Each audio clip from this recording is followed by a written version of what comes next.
मुद्दा राजनीति से ही प्रेरित है। कांग्रेस के पूर्व राष्ट्रीय अध्यक्ष राहुल गांधी ने स्वतंत्रता सेनानी वीर सावरकर को लेकर जिस तरीके से बयानबाजी की है, उसके बाद सत्ता पक्ष ने महाराष्ट्र में उस मुद्दे को पूरी तरीके से हथिया लिया है। देखिए राहुल गांधी ने वीर सावरकर को लेकर किस तरीके से टिप्पणी करी थी।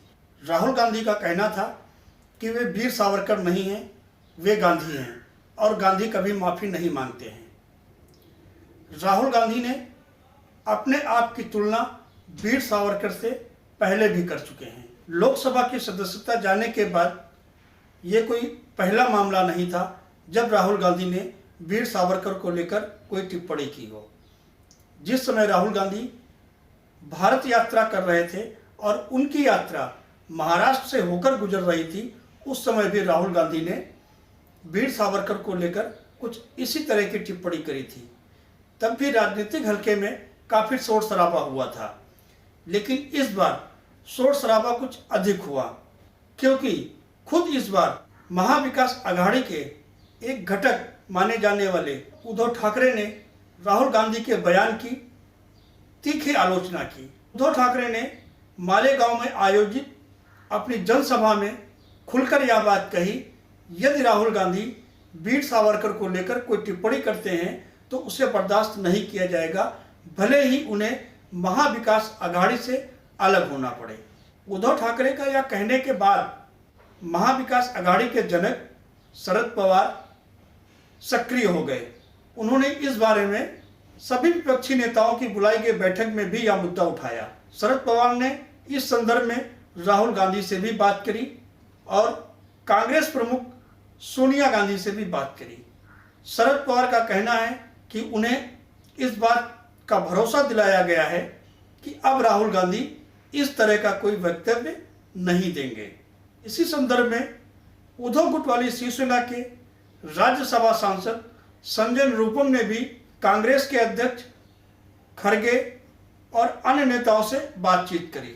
संजय राउत का कहना है कि उन्होंने इस संदर्भ में राहुल गांधी से भी बात करी है और उन्हें पूरी तरीके से आश्वस्त कर दिया गया है कि अब वे वीर सावरकर को लेकर किसी तरह की कोई टिप्पणी नहीं करेंगे। इधर सत्ता पक्ष ने वीर सावरकर का मुद्दा हाथों हाथ लिया है। महाराष्ट्र की भारतीय जनता पार्टी और एकनाथ शिंदे गुट वाली शिवसेना की सरकार ने वीर सावरकर को लेकर एक यात्रा का आयोजन किया है। वीर सावरकर यात्रा मैं भी सावरकर के नाम से निकाली जा रही है।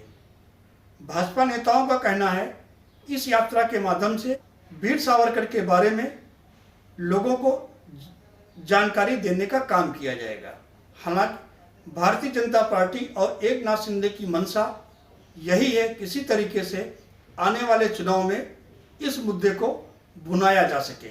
उद्धव ठाकरे भी इसी बात को लेकर परेशान थे कि कहीं ऐसा ना हो कि राहुल गांधी का इस बयान का विपरीत असर उन पर पड़े।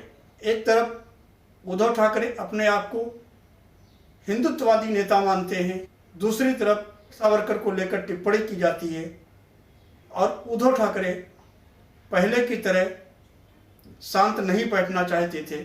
शायद इसीलिए भविष्य में होने वाले अपने राजनीतिक नुकसान से बचने के लिए उन्होंने सार्वजनिक मंच से राहुल गांधी को चेतावनी भी दे दी। यह बात पूरी तरीके से सही है कि महाराष्ट्र में स्वतंत्रता सेनानी वीर सावरकर का जो स्थान है शायद किसी का नहीं है। स्वतंत्रता सेनानी वीर सावरकर लोगों के लिए आस्था का विषय है, जिसकी वजह है कि जिस समय आज़ादी की लड़ाई चल रही थी उस समय स्वतंत्रता सेनानी वीर सावरकर को काफ़ी यातनाएं दी गई थी और उन्होंने उन यातनाओं को बर्दाश्त भी किया था। इसके बाद भी वे बाहर निकले और उन्होंने अपनी आज़ादी के संघर्ष को जारी रखा। भारत की आज़ादी में स्वतंत्रता सेनानी वीर सावरकर का एक अहम योगदान माना जाता है, लेकिन दुर्भाग्य है कि हमारे राजनेताओं ने स्वतंत्रता सेनानी वीर सावरकर जैसे महापुरुष को भी अपने राजनीतिक स्वार्थ के लिए उपयोग करने में लगे हुए हैं। चाहे वो भारतीय जनता पार्टी हो, चाहे एकनाथ शिंदे गुट की शिवसेना हो या उद्धव ठाकरे गुट की शिवसेना हो या फिर कोई अन्य दूसरी पार्टी हो, वे सब महापुरुषों को अपने फायदे के लिए ही प्रयोग में लाते हैं, उनका यूज करते हैं। महाराष्ट्र की जनता भी इससे अच्छी तरह के वाकिफ है। वीर सावरकर के मुद्दे पर महाराष्ट्र की जनता किस राजनीतिक पार्टी के साथ में जाती है, ये तो आने वाले समय में ही पता चलेगा।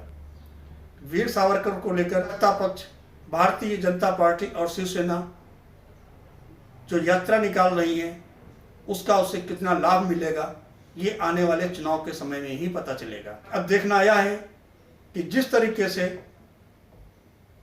एनसीपी नेता शरद पवार और शिवसेना नेता संजय राउत को भरोसा दिलाया गया है, पूरी तरीके से आश्वस्त किया गया है कि राहुल गांधी वीर सावरकर को लेकर कोई टिप्पणी नहीं करेंगे जिससे महाराष्ट्र के लोगों की भावनाएं आहत हों। अब राहुल गांधी अपने इस निर्णय पर कब तक अडिग रहते हैं। वे सावरकर की आड़ में आरएसएस को जो टारगेट करने का काम कर रहे थे, वे कितने दिन चुप बैठे रहेंगे, इस बात का पता आने वाले समय में ही लगेगा। फिलहाल हम इस मुद्दे को यहीं पर विराम देते हैं। आगे किसी नए मुद्दे के साथ हम फिर मिलेंगे।